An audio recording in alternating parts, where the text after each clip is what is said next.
দাজ্জালের আগমন এক বিস্ময়কর ঘটনা। ভূমিকা ইসলামী আকিদাহ অনুযায়ী কিয়ামতের অন্যতম বড় নিদর্শন হল দাজ্জালের আগমন। দাজ্জাল হবে এক চরম ধোঁকাবাজ, যে নিজেকে ঈশ্বর দাবি করবে এবং বহু মানুষকে বিভ্রান্ত করবে। নবী করিম রাসূল সাল্লাল্লাহু আলাইহি ওয়াসাল্লাম তার হাদিসে দাজ্জাল সম্পর্কে অত্যন্ত সতর্ক করেছেন। তিনি বলেছেন, প্রত্যেক নবী তার উম্মতকে দাজ্জালের ফিতনা সম্পর্কে সতর্ক করেছেন। আমিও তোমাদের সতর্ক করছি গি। সহিহ বুখারী। দাজ্জালের আগমনের পূর্বভূমিকা। দাজ্জালের আগমনের আগে পৃথিবীতে ভয়াবহ দুর্যোগ নেমে আসবে। ৩ বছর পৃথিবীতে চরম খরা দেখা দেবে। প্রথম বছরে মেঘ অর্ধেক বৃষ্টি বর্ষণ করবে।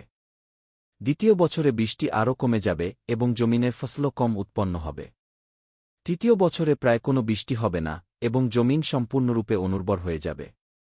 এই দুর্ভিক্ষ ও দুর্বস্থার সময় মানুষের ঈমান দুর্বল হবে। তখনই দাজ্জাল প্রকাশ পাবে, যেন মানুষকে ধোঁকায় ফেলে সে নিজেকে ত্রাণকর্তা দাবি করতে পারে। দাজ্জালের আবির্ভাব।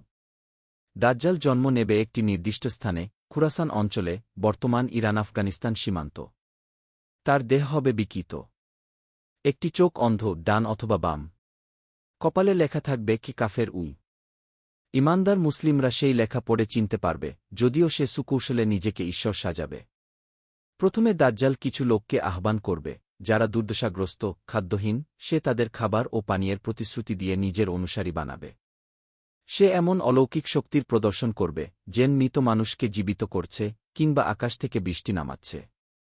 যদিও এগুলো প্রকৃতপক্ষে শয়তানের সাহায্যে এক ধরনের ভেলকি ছাড়া কিছুই নয়। দাজ্জালের সফর ও বিপর্যয়। দাজ্জাল পুরো পৃথিবী চষে বেড়াবে। সে দ্রুত চলবে বাতাসের মতো। প্রতিটি শহর ও গ্রামে প্রবেশ করবে, শুধু মক্কা ও মদিনা ছাড়া। কারণ ফেরেশতারা মক্কা ও মদিনার ফটকে পাহারা দেবে। তাই দাজ্জাল কখনও সেসব পবিত্র শহরে প্রবেশ করতে পারবে না। লোকেরা তাকে অনুসরণ করতে থাকবে। বিশেষ করে যাদের ঈমান দুর্বল, তারাই হবে দাজ্জালের সবচেয়ে বড় শিকার। অনেকেই বলবে, তুমি আমাদেরকে খাদ্য দিলে, বৃষ্টি দিলে, তুমি নিশ্চয়ই ঈশ্বর। আর ঈমানদার মুসলিমরা দাজ্জালকে অস্বীকার করবে এবং সে তাদের উপর নির্যাতন চালাবে। দাজ্জালের পতন। ঠিক সেই সময় আল্লাহ তাআলা ঈসা আলাইহি ওয়াসাল্লাম কে আসমান থেকে অবতীর্ণ করবেন। তিনি দামেস্কের, সিরিয়া, একটি সাদা মিনারে ইস সাইড নামবেন, 2 ফেরেশতার ডানায় ভর দিয়ে। ঈসা মুসলিমদের নেতৃত্ব দেবেন এবং দাজ্জালের বিরুদ্ধে যুদ্ধ করবেন। একসময় ঈসা আলাইহি ওয়াসাল্লাম দাজ্জালকে লুদ, বর্তমান ইসরায়েল অঞ্চলের এক স্থান নামক জায়গায় ধরে ফেলবেন এবং হত্যা করবেন। দাজ্জালের মৃত্যু হবে ঈমানদারদের বড় বিজয় এবং ফিতনার অবসান ঘটবে। উপসংহার। দাজ্জালের ঘটনা আমাদের জন্য এক বড় শিক্ষা, ঈমানের গুরুত্ব অপরিসীম। দাজ্জালের সময় যারা ঈমান ধরে রাখতে পারবে, তারা হবে প্রকৃত সফল। নবী শাহ আমাদের শিক্ষা দিয়েছেন, তোমাদের কেউ যদি দাজ্জালের সম্মুখীন হয়, তাহলে সূরা কাহাফের প্রথম 10 আয়াত পাঠ করবে।